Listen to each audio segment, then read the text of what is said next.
We're coming to you from KCAA all over the Los Angeles area, 10:50 a.m. If you miss us on the live broadcast, make sure you catch us on the streaming service. We are on Amazon, we are on Roku, and we are on Android. Look for the Building Solid Foundations channel. That's a free app for you to download. Not just this show, but a lot of great shows and a lot of great information on there. Building Solid Foundations channel on any of those apps. Not available on Apple yet, probably in the near future. We're working on that, but right now, Android, Amazon, and Roku. You can also catch us on your favorite podcast platform or in the KCAA archives. Today, we are going to talk with David Corson. He is the publisher and editor of Commercial Construction Renovation, which is owned by F&J Publications. He is a graduate of the University of Denver with a BA in Economics and Political Science, and he's a veteran of business-to-business publishing with over 30 years of experience. David, welcome to Building Solid Foundations. Great to have you here. Thank you. I appreciate the invite. So when I saw University of Denver, my first thought was I'm familiar with the Burns School out at University of Denver. I get their stuff all the time. John Burns is kind of a go-to source for the economic, but I guess that's a different school. But economics, it's part of it. Yeah, is it part of the Burns School? Yeah, actually, there's a University of Denver is historically known as a hospitality management school, but They do have an upper graduate section of it. And actually, there's a gentleman named Dr. Levin, and he's actually in the Burns School. He teaches real estate construction management, and he's actually on the board of my editorial advisory board of the magazine. He's been on there for a while. So, yeah, a lot of people, they don't know it. They think of it as a hotel management school, but in the upper division or in the graduate division, that Burns School is highly recognized as a leader, in its sector. So, and that's always where I think of it as. I think of the John Burns School because I know John Burns associates for many, many years, and I run into their students. I teach at construction management for a college as well, and we take students to competitions, and we see the students from the University of Denver from the Burns School that are competing sometimes against us and sometimes in other competitions. So I'm very familiar with that school. I was back there in the 80s. So, I had all my friends, they were in the construction management school, and I don't even think the Burns even existed back then, but now they have their own building. And, as things have changed over the years and they've, done a lot of construction on the campus and so forth, it's become an entity that a lot of people know of. But, back then, just like many things, things change, and it's a tiny school. We don't have a football team. We have a hockey team. And actually the hockey team starts in about a half hour. They're playing Cornell in the first round of the Frozen Four. The NCAA tourney starts. So I know that all my alums and stuff are texting me. They're like, "Hey, you're gonna watch the game?" Blah blah blah. And I'm like, "Yeah." So the school I teach at is much smaller even than the University of Denver. It's our entire student body could probably fit into a freshman English lecture lab at the University of Denver. We're about 300 students. So. Yeah. There's probably about, I would say, 7,000 people probably go to DU. It's historically, normally when you go there, your first year you stay on campus, and then you probably move off. So it's definitely a travel school per se. I did 1 year, then I did 1 year in the fraternity, and then I went off and lived off campus. And back then, in the real estate sector, downtown Denver had just gone through the oil boom, and they built all these buildings, and then it was empty. So downtown, you had Larimer Square and a couple of bars, but all the buildings were empty. Now it's all been built up; they're all full. So it's I've seen a lot of construction had going on there every time I go there. I'm still amazed of when I was there than what has become today. Yeah, Colorado as a state and Denver in particular has seen a lot of growth in the last several decades. Recently, I'm sure it's a lot of the transplanting Californians that seem to be building a lot of other states right now. But that's actually one of our the way we select markets to go into is our entire market study is where the Californians moving to. That looks like a good place to go. That's the thing. California, it just basically a lot of my friends were from California, and they just made the transition, from the West Coast into Colorado, and the demographics have definitely changed. The Rockies haven't changed, but the people that live there now. It was funny. We did an event back in October of 2019, and one of my fraternity brothers, he was out of Boulder. We called him Boulder Joe. Anyway, I was saying, hey, you need to come down and say hello. And it had snowed it was the earliest snow, I think, in Colorado in 100 years. We did it like right in the beginning of October.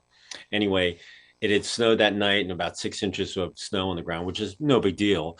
But he's like, he says, no, I don't want to get in the car, And I said, dude, you grew up in Colorado. I know you've gone through plenty of snowstorms because you understand a lot of Californians have moved in here and they don't know how to drive in the snow. It's like bumpers Sure. cars. So I'm not getting in the car. But he did. He made it down there. He was a trooper. But I just laughed and he goes, yeah, Dave, you wouldn't believe how many people have Well, come. so the Californians going to Florida, Texas, and to Arizona. I expect most of them to probably stay around for a while. The ones moving to Colorado and Idaho, Montana, I expect about 50% of those to change their mind in a few years and come back somewhere else. So, Yeah, yeah, yeah, yeah. I totally agree. yeah. So let's get into what you're doing. You work on the publication side, and you are doing you're doing. I think the magazine is Commercial Construction Renovation. Is the name of the magazine? Is that correct? Correct. Yeah, And originally called Commercial Construction Magazine, and now Commercial Construction Renovation. And you started that looks like about maybe 15 years ago. well, what happened was I started my publishing career in 1994. I moved to Atlanta. I was with a food company, and uh, basically ended up in Atlanta, and they wanted me to move back to corporate out in New York, and I kind of liked the South. The weather was cheap to live, and I was bored with the food industry. So I was looking in the paper. It's funny, you look in the paper, you look digitally online, but I looked in the paper and I saw an ad sales for a publishing company, and small world. They had a furniture magazine. My parents were in upholstery furniture, and they used to run ads in this person's furniture magazine. So when they saw him, they go, "Oh, let's bring this kid in." I've met him when he was a little kid, probably 4 or 5 years old in the showroom in New York City. I know his parents, and so anyway, he went and when I came in for the interview, he pulled down one of the archives and he showed a copy of an ad that my dad and his brother had run in the magazine. So I didn't have any publishing experience, but I had sales experience. So they hired me. They put me on a magazine called Automotive and Transportation Interiors, and I used to call on Ford, GM, and Chrysler, and all the advertisers were the guys that do headliners and interior dashboard seats, and kind of proved myself. And I got thrown onto a magazine called Display and Design Ideas, that was on fixtures and POP and that kind of realm. And in '99, Nielsen bought the company right when I was about to launch my own construction magazine, which was called Retail Operations and Construction. So they let me go ahead and run it. And that same year, my son was born. Fast forward, that honeymoon lasted about 18 months. And right after 9/11, they whacked about, oh, I don't know, about 30 or 40 titles out of their 100 magazine portfolio out of the magazine division at Nielsen. And kind of soured me on corporate America. It was right before Thanksgiving, and had to lay everybody off. And I had another magazine I was publishing, so I was a dual publisher. But the construction magazine was kind of, it was like my kid. I had to stand up for it, so I offered to buy it, and they said, "Oh, well, you could retire here. We love you," and blah blah blah. And I said, "Look, I'm going on the road. When I come back, you need to make a decision." And they thought I was bluffing. I went on the road. I came back and I said, "Are you going to sell me my magazine?" And they said, "No." I said, "Here's my resignation." So I resigned December 17th, 2001. And in 2 months, put out my first issue. I had the director of construction of Home Depot, right when Home Depot was building about 140 stores a year, just creating a ton of real estate and locations and facilities. And uh, just grew really fast. We were called Retail Construction at the time. Then I launched a healthcare magazine called Healthcare Building Ideas, and a show. And the retail book had a show too. and then I launched hospitality construction, and then I had a supplement that I used to polybag in with the magazine called Commercial Kitchens, and we had a networking association. We grew very, very quickly, and uh, and then the '08 crash came when the economy fell off the cliff, when the mortgage fiasco happened with Fannie Mae and so forth. And I sold my healthcare magazine, which was great PR for me because someone bought something that I built, and I combined all the magazine into commercial construction. And then what happened is a lot of stores were being built, but they were being renovated. I bought my partners out, and I decided to add the renovation to it because that was the big action that was going on in the sector. So that's how I became commercial construction and renovation, and till this day. And now I made another transformation. During the shutdown, I went from print face to face, which is where I met, Marie, put us together. We basically went digital, and now I'm digital. I do my events. I just did my first hybrid event, but I don't even print the magazine anymore. You can still print it. I have a print on demand, but we had 29 million people hit our website last year consuming content, and I don't miss the publisher, the printer, the post office, and it's and a lot of my subscribers that I've known for 20, 25 years, they're starting to retire, but the people that are coming in, like my son, he works for Boeing. He doesn't even know what a magazine is. He's going to look at it on his watch or his tablet or whatever. And so I made the transition, and I haven't looked back since. It was a dicey proposition, not publishing the magazine anymore, but because I'm old school. I like holding it in my hands, but being digital is an amazing thing. And there's 8 billion people on the planet that are on the internet. So, it's been, data driven, and I learn something new every day. Fantastic. We're going to take a short break. When we come back, we're going to pick up where we left off in this conversation. Interesting, going all these different areas: auto, healthcare, retail, food service, all combined into one Yeah. magazine. We're going to take a short break. We'll be right back on Building Solid Foundations after this. Fire Up Connect is the most innovative business networking group, supporting and collaborating with a dozen of small businesses that are interested in building and establishing strong business connections, hosting educational live seminars while carrying out business and community-driven projects, as well as marketing programs as a part of its membership program. Fire Up Connect also offers virtual assistance with a wide range of services including inbound customer support, chat support, appointment setting and email management, graphic designing, video editing, web design and development, social media marketing, e-commerce solution, content writing and much more. For more information, head on over to www.fireupconnect.com. Fire Up Connect, helping success stories unfold every day.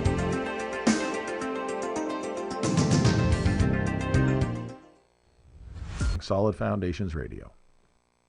Hi, this is Jim McLaughlin with Effective Action Consulting, and I've been a member of Fire Up Connect for, probably 3 years now. And what I really like about Fire Up Connect is the unique model that we go through, that we follow, the agenda, so to speak, in the meeting that really has us get engaged and involved with each other in the meetings. It's not that we're individuals, it's that we're all really working together to better ourselves, our businesses, and the community through the projects that we work on. So I'm really grateful to have the opportunity to network with people in this environment, and it's really impacted my business in a big way. So take a look.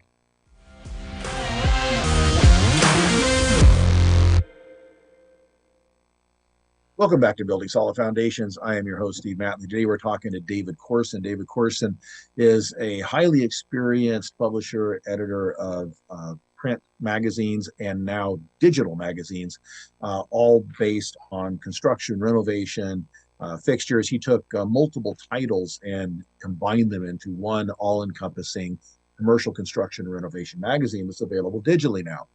David also supports these magazines with live events. So let's talk a little bit about that, David. You have a series of events, expos that you host and they are live. I know producer Marie Waite has been to at least one of those.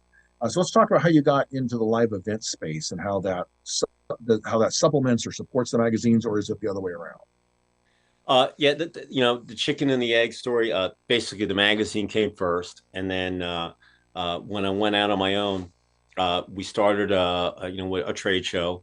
It was called Retail Operation Construction, just like the magazine, and it grew to probably over the years that we had it, probably 250 exhibitors, several thousand attendees. We used to rotate it around the country, and we're an AIA provider, which is the American Institute of Architects. So we had a whole session of different types of seminars for either design. Our editorial target was design, build, maintain. That's kind of what we talk about in our magazine.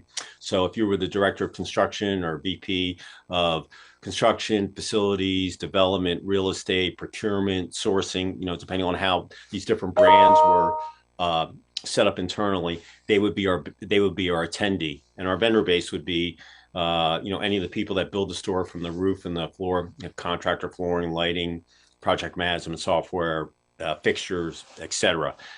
We had a really good run, but once again in '08, brands, construction departments, they got gutted, during that the economy falling off the cliff. So after that had happened, we kind of went to a much smaller format. It had run its course, and we went to this more one-on-one, call it speed dating, but it was much more. It was a much more intimate event, and we used to rotate it once again around the country. And Maria, I think, came to my Jacksonville, my last one before the shutdown happened in 2020. It was my 10th anniversary that I've done that. And I had the most people that ever attend the event. I was lucky. I do it in January, so I always like to be the first person out before trade show season starts, from basically the end of January all the way into June. They take a little break, and then it picks up in the fall and ends about November or so, and then the holidays come. But yeah, we used to do the face-to-face, and you can't replace the face-to-face. We're right here technologically, basically face-to-face, but we're not, in person. And so when the shutdown happened, I went virtual. And the last 2 years I've done my event always in January. I did it virtually. This year I did a hybrid event. I did it in Atlanta at a radio station. I did podcasting, TV recording, etc. Really, really cool setup. And so I had in person, and then I had virtual. And I like this format so much that I'm actually going to take it on the road. I'm going to try to produce an event in New York sometime in the middle of June, and then maybe one out in the West Coast in the fall. And it's, some people, they're not going to, if you're in California, you're not going to fly out for a 4-hour event, but you can do it virtually and still make really good content. And just like we're talking now, technology has improved a lot of things. I had a project management firm on my podcast, and he said, if you look at your finger, your fingernails, basically, the construction cycle. And then after that, it's, real estate, property management, facility maintenance, and maintaining, the location over so many years. And, with Zoom, he said, look, yesterday I was in Europe, South Africa, Asia, Canada, South America, and I did a couple walkthroughs in the United States. Before the shutdown, that would have taken me 2 or 3 weeks to do. Now I can do that in a day. So I pick and choose where I'm going to go, and if I need to go see someone, if it's just to go look at a roofing or something that's going on with the project, I can do a FaceTime or have them digitally send me some pictures. But if I really have to go shake some hands, I'm going to get on the plane or get in my car, and I'm going to go do that in person consultation with clients, etc. So I think a lot of people have now that the country's reopened up, they're very selective on where they're going to go and how they're going to use technology to have communication and dialogue. And it's all about project collaboration. And so that's kind of where we're at. I mean, we like, we're a people magazine. We always have people on our covers, within all of our articles. We like putting people together, and that's kind of how the event side of it came to be. And the live space, so I like doing a lot of things virtually as well because it obviously it's much more convenient, and you can say you could be in 4 different cities within 3 days, sort of thing. But there is no substitute for the face to face. For example, I attended the International Builder Show, which is probably the largest construction related show in the country every year, usually in Vegas, sometimes Orlando or Vegas. You actually that It's you it used to be enormous. here. It used to be here in Atlanta, and they used to build a house in the parking lot way Yeah, back when, and yeah. just Yeah. a Well, mass now they're in Orlando or Vegas because they're so big they can't fit in any of the other convention centers. exactly. They overran even with the new expanded Las Vegas Convention Center. They filled the entire thing up. And in fact, I had to get from one end of the convention center where I was in the 55 plus meeting because I'm building some senior projects in the floor in Arizona, and I had to get all the way to the other side because I had some students in a competition that were on the far end of the other side of the convention center, and Yeah, they were having their awards. And the way to get there is you go down and you take a Tesla through a tunnel, right? They yeah. have Through the the tunnel. loop. Yeah, I was gonna say you It take the was a tunnel. 7 minute ride at 50 miles an hour just to get from one end of that convention center to the other. It was Yeah. crazy. That's how big it was. But there's no substitute for going there and actually seeing people, talking to them, shaking the hand, looking them eye to eye at certain times. But majority of what I do is like this. It's virtual. I'm talking to people this way and it works. But every once in a while, you have to go and do the physical visitation. Yeah, a And I lot. think people are much more picky nowadays on which they do. A lot of my sponsors say, "Hey, are you going to come back and do your events, live?" And it'd be a 2.5 day gig. You come in, let's say on a Tuesday, you check in, we pick up their travel, their hotel, and we're in exchange for them to be at the event. Like when Marie came in Jacksonville, they came in, we pick them up at the airport, they come to the hotel. We took them to a craft brew that was across the river from the Lexington where we did the event. We come back, we do a tabletop exhibit with a scavenger hunt for the brands. And the big day is the following day. Breakfast speaker, AIA seminars in the morning. Then we'd have normally I do an athlete or someone kind of out of the box for our keynote at lunch.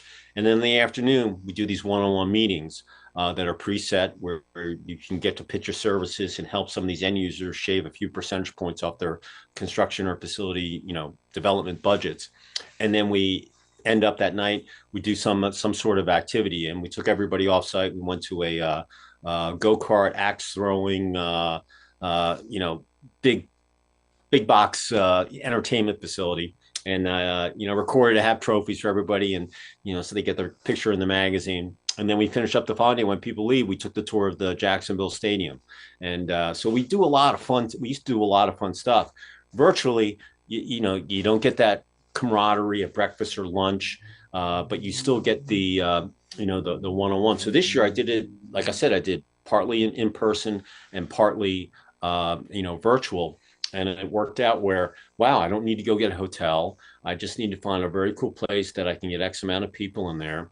And it's very easy to move around to different parts of the country. And so it was an interesting concept. But the thing that I told my exhibitors or my sponsors was, look, hotels are double, airfares double, food's double, everything's double. So for me to go and do my event, I have to increase that, your sponsorship, that helps pay to put these things on. And I didn't want to paint myself in the corner. Two reasons. Number one, I'm in January. So if there's a snowstorm up in, let's say, the New York metro area, I could lose 40 or 50 attendees because flights would all be canceled. Right. I also now have to worry about just flights being canceled for one reason or the other. And so this year I said, I'm just going to do the hybrid. I can do it at the station. I'm very familiar with the setting. Now that I've done it, now I'm like, okay, now I can take this on the road. And there are people that still believe, even though they say they're zoomed out and they do plenty of Zooms each day, they like this opportunity because they don't have to get on a plane. They can still have that interaction, and the people that are local, or even if they're visiting, they can come in and participate. So it's been the best of both worlds, where I use the in person, but I also have the ability to do someone virtually.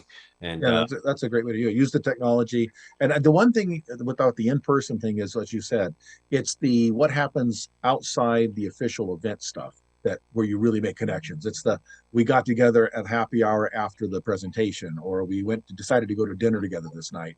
And that's where real connections are made, which you miss a lot of times in the virtual. I think in the future, as augmented reality and the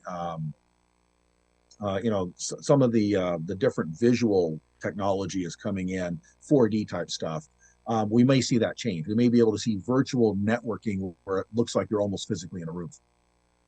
Oh yeah, the technology, it's endless.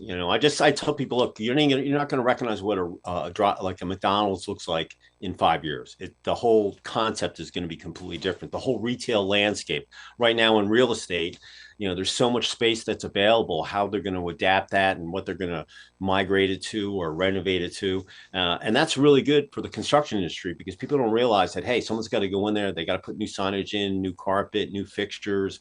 I always used to tell people, look, if you see a brand that's going to shut down 20 locations, that's not a bad thing because if you read 3 or 4 paragraphs down in the article, you'll see that they're opening up another 20 big else is going in. Yeah. Right. So, in retail, they have to keep their, especially in the retail industry, they have to keep their facilities looking fresh. So they're going to do a revamp every 3 to 5 years anyway, with new prototypes and new FF&E. And so, in the construction side of things or the facility side, it's a positive. And if you're a retailer, if you're not building stores, you're not growing, you're not keeping your shareholders happy because that's the only way that they can gain, more revenue. Every CVS knows that they're going to have that much revenue. People that are going into their store every month, depending if it's Valentine's Day or Christmas or whatever, they know that. But the only way they're going to grow their base is by building more locations.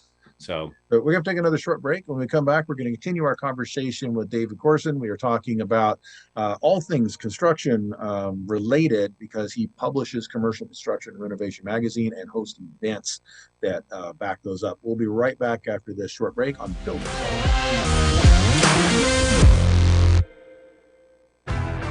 Real Men of Real Estate. Men of Real Estate radio show here on KCAA. Boats, mortgages can be purchased. All of us want to live in thriving communities. Basically, go to the radio station, KCAA radio.com.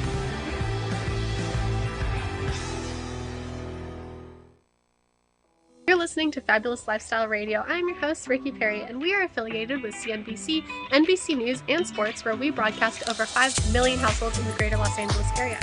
If you missed our previous shows, you can watch us on our streaming networks on Roku TV, Amazon Fire Stick, and the Android app.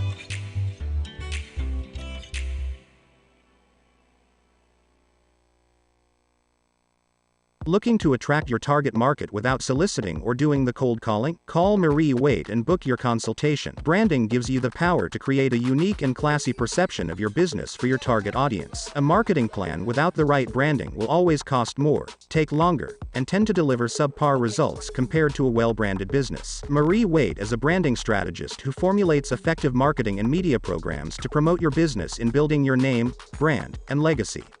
Marie has over 10 years of experience and a proven record of creating strong brand content for business owners, entrepreneurs, and companies using her creative ideas, recommendations, and innovative programs. Book now at mariewaite.com or call her at 951-378-5316, 951-378-5316.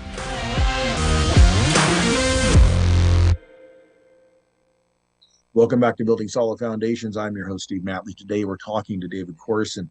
David is the editor and producer of the Commercial Construction Renovation and Digital Magazine. We talked in the first segment about how that came about and where the background of his publishing expertise came from. And then in the next segment, we talked about his live events. And what I want to kind of follow up on the live event stuff, we left off talking about the construction and how as businesses close down and as there's additional commercial retail space available and office space, that looks initially like a bad thing, but those will be readapted to other uses.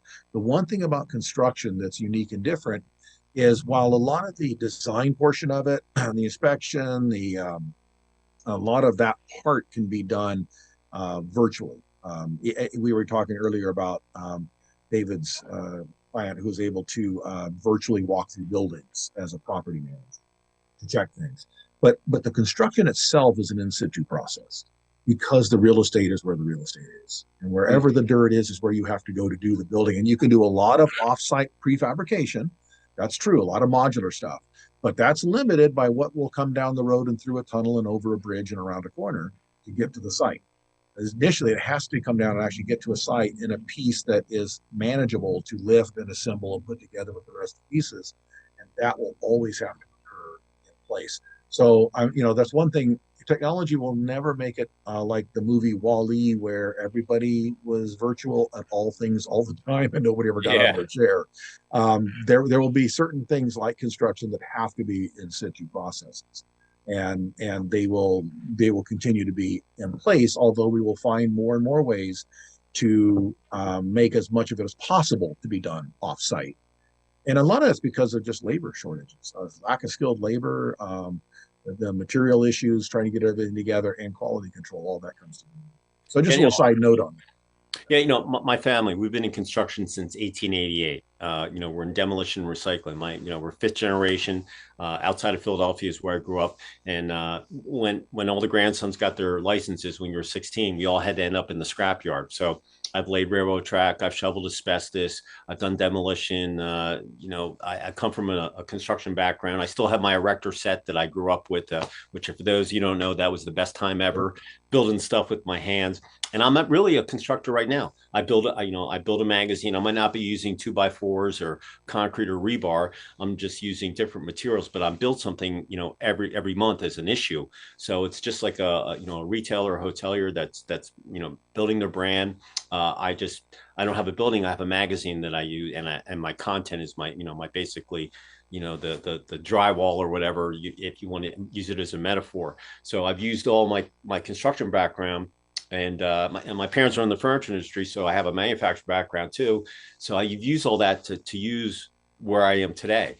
And it's been everything you learn, you don't think that you're going to use, you do, believe it or not, and it shapes who you are. And even being an athlete, when I was at DU, I was an ice hockey lacrosse player, and a ski bum too. So, but I learned that winning and losing, winning ugly is not a bad thing. It's a W on the board, and when you lose, you learn from it. And you got to make mistakes in business. You're going to make a ton of mistakes, but those mistakes are lessons learned of how you can get the game done. Just like this afternoon, DU's playing Cornell. They might have to go into the second period, into the third period, and they might have to revamp their game, their game plan to, ultimately, hopefully win. So, all the things that I've learned over the years, I've kind of put into my, my magazine. Just when I went digital, I took a 12-week boot camp on digital marketing. I thought I knew everything about digital, but I didn't.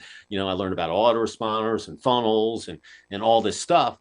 And the day that I stopped learning is the day that I should go do something else, and if that's education. Formal education's, I think, its only purpose is to give you a very basic foundation and teach you how to learn for the rest of your life. Because every day is school.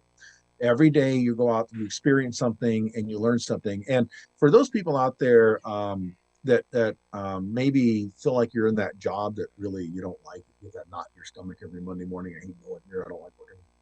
You're learning stuff from that. Now, that doesn't mean you need to stay there, and you need to look for another avenue on your time and on your terms. But don't think it's a waste of your time.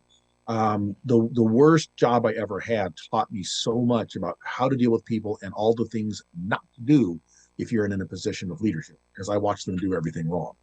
And you learn those lessons, and that is valuable information. So I just considered that my tuition. My son, he hated history. I had to drag him out of his bed, when he was in high school.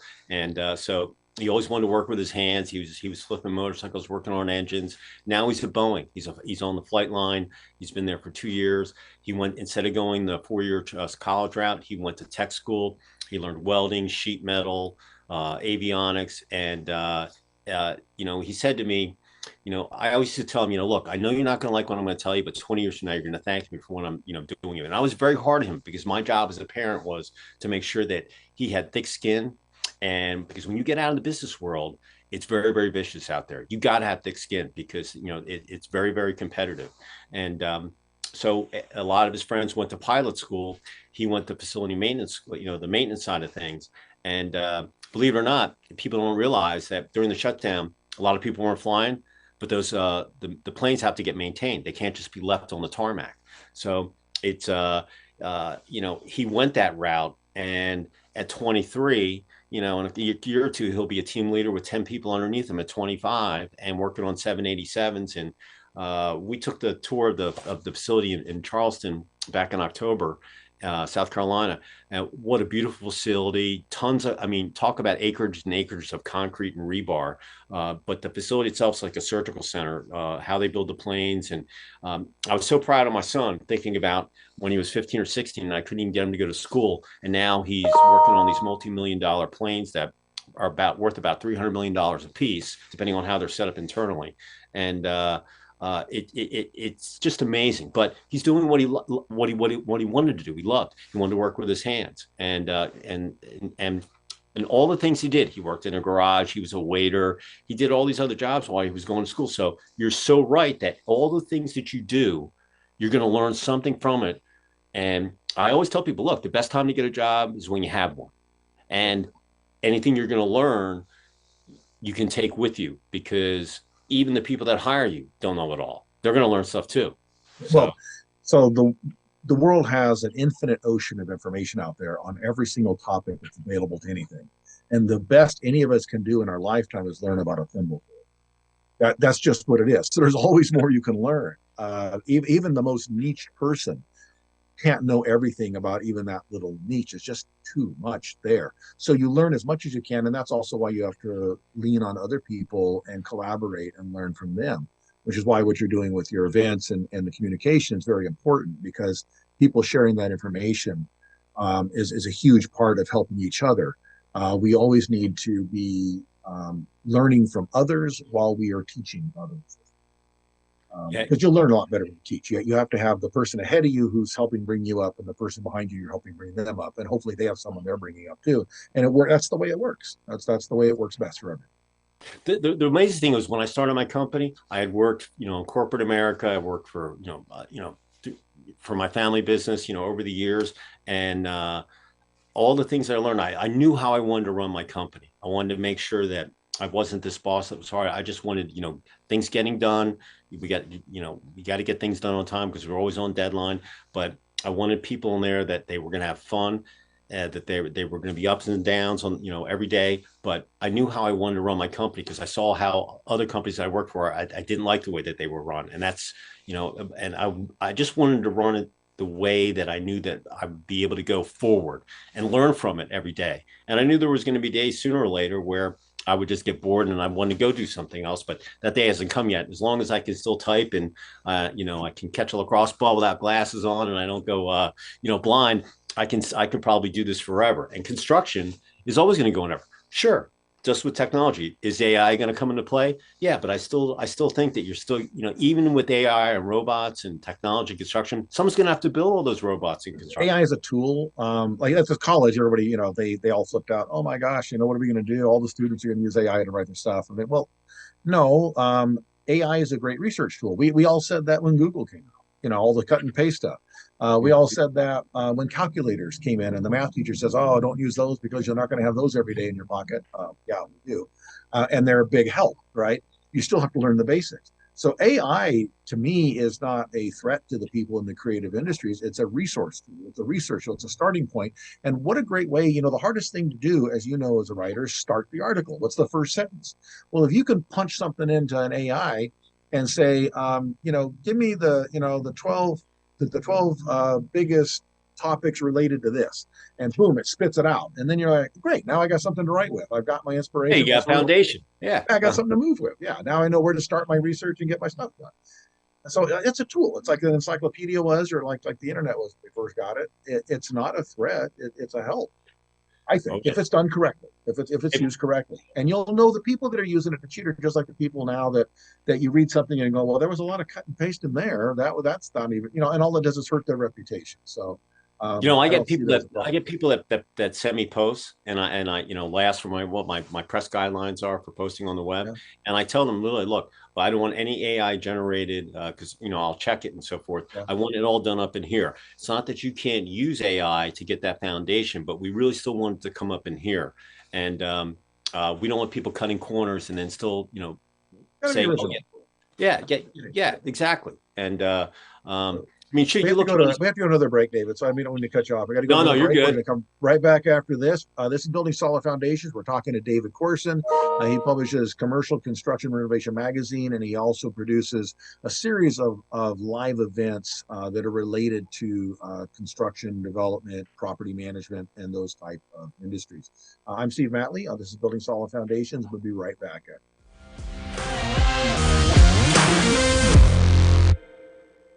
Looking to attract your target market without soliciting or doing the cold calling? Call Marie Waite and book your consultation. Branding gives you the power to create a unique and classy perception of your business for your target audience. A marketing plan without the right branding will always cost more, take longer, and tend to deliver subpar results compared to a well-branded business. Marie Waite is a branding strategist who formulates effective marketing and media programs to promote your business in building your name, brand, and legacy. Marie has over 10 years of experience and a proven record of creating strong brand content for business owners, entrepreneurs, and companies using her creative ideas, recommendations, and innovative programs. Book now at mariewaite.com or call her at 951 378 5316. 951 378 5316. A for Building Solid Foundations Radio. Fire Up Connect is the most innovative business networking group, supporting and collaborating with a dozen of small businesses that are interested in building and establishing strong business connections, hosting educational live seminars while carrying out business and community-driven projects, as well as marketing programs as a part of its membership program. Fire Up Connect also offers virtual assistance with a wide range of services including inbound customer support, chat support, appointment setting and email management, graphic designing, video editing, web design and development, social media marketing, e-commerce solution, content writing, and much more. For more information, head on over to www.fireupconnect.com. Fire Up Connect, helping success stories unfold every day.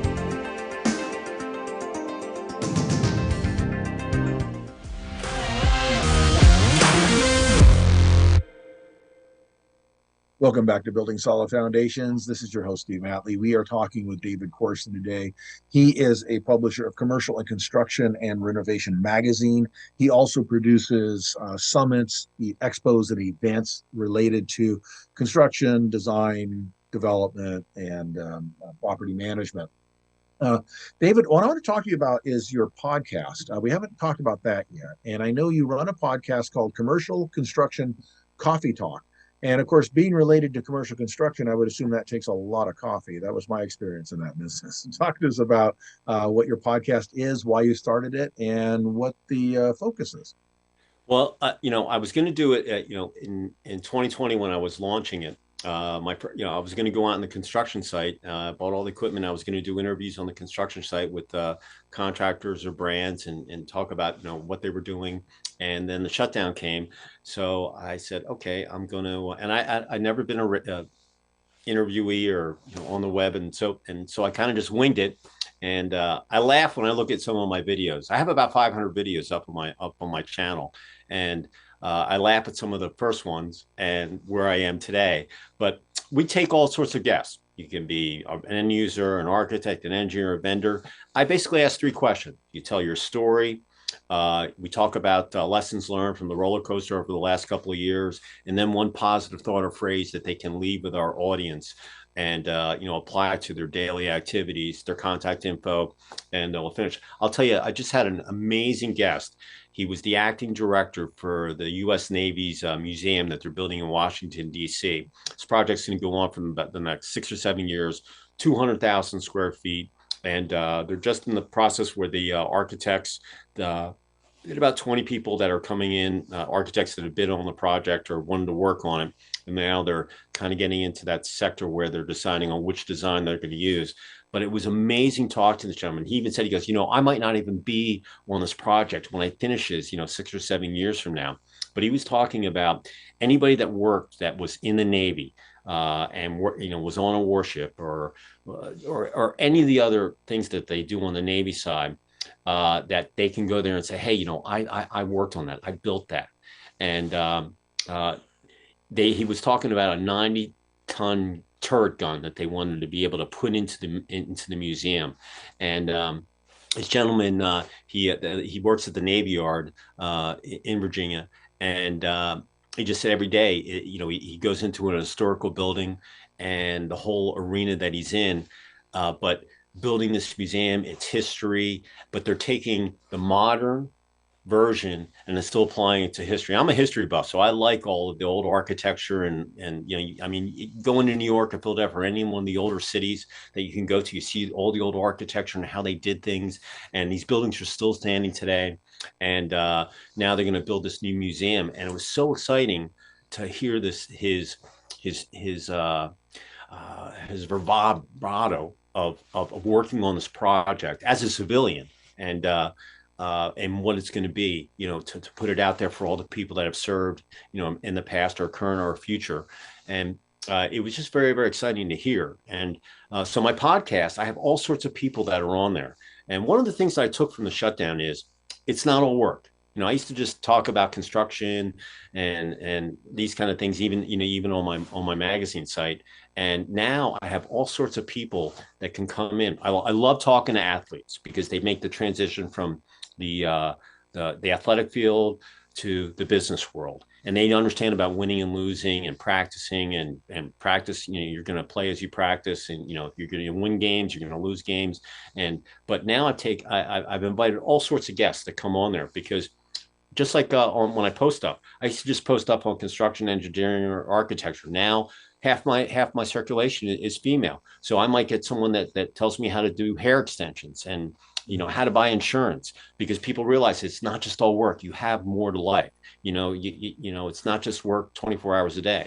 And so I try to get as many people different types of people that I can, but they always are going to offer something to our audience that they can apply and they can take with them. Just like as a publisher, my job is to make someone read the magazine from cover to cover, that they can take one nugget and apply it.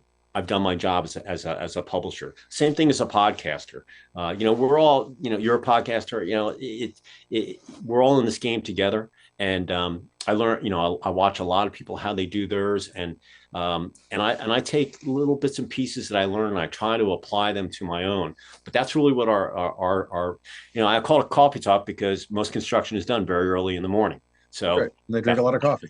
Yes. Yeah, exactly. I don't even drink coffee, believe it or not. I don't either. I'm an anomaly in that business. Yeah, I drink water. I take vitamins. But I went to a doctor once, and he was doing the initial interview, and he says, "Okay, so how many drinks do you have a year?" I said, "Well," he said, "How many drinks do you drink on a regular basis?" I said, "About 3 or 4 drinks a year, maybe."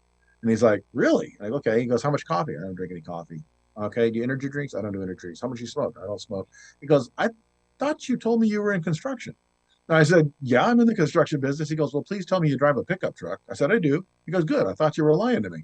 But it was, that stereotype. Construction people tend to drink a lot of coffee. They tend to do energy drinks.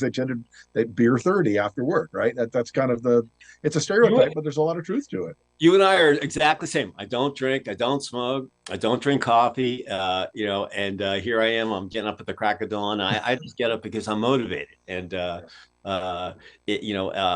I did my partying days when I was at a DU and so forth, but, now I haven't drank a beer in 30 years. And coffee wasn't my gig. And I was just, I'm on a business high when I get up every day. I don't need caffeine or any of that stuff. And so now, David, if we want to listen in to the coffee talk, where am I going to find it? I'm on, you can go to my magazine, saying any of the at ccr-mag.com. I'm also on Spotify, Google, and Apple. That's where I have my podcasts on the platforms. You can just type in Commercial Construction Coffee Talk and I'll come up. Okay, so ccr-mag.com. That's Yeah, the that's my website. magazine site. And up on the toolbar, you'll see CCR Digital, Dropbox, you'll see podcasts, Perfect. you can see them all. And then I'm in the process of just editing all my videos, and I'm just about finished. I'm going to put up my my YouTube channel because I could be monetized today if I wanted to, but it'll be on there. It'll show all my other videos from all of our events, my podcast from way back when, and interviews with people of attendees that have come, and our cocktail parties. I mean, there's some really, really cool shots that you can look at over my 22, 25-year career. And there's some really cool guests on there as well. Okay, great. So we're about out of time for this round, and I feel like we just barely scratched the surface and got into this. We'll have to maybe do a round two sometime in the future here. So David Corson's been my guest today. He publishes Commercial Construction Renovation magazine. It's a digital magazine you can access, or you can go to ccr-mag.com, ccr-mag.com. You can also access his Commercial Construction Coffee Talk podcast there as well, and find out ways to connect with him. If you have any questions, you want to work with him, you want to talk about being a part of his live events, being a sponsor, being an attendee, whatever it is, connect with him there and find out all the things David has going. He's even got his own digital marketing agency, David Corson Marketing, going on right now. So check all that stuff out, ccr-mag.com. David, thank you for being on Building Solid Foundations. And for those of you out there, again, if you miss us on the live broadcast, catch us on one of the streaming platforms, Roku, Amazon Fire, or Android. Catch us on a podcast platform. And until next week, go do something different. Miss your favorite show? Download the podcast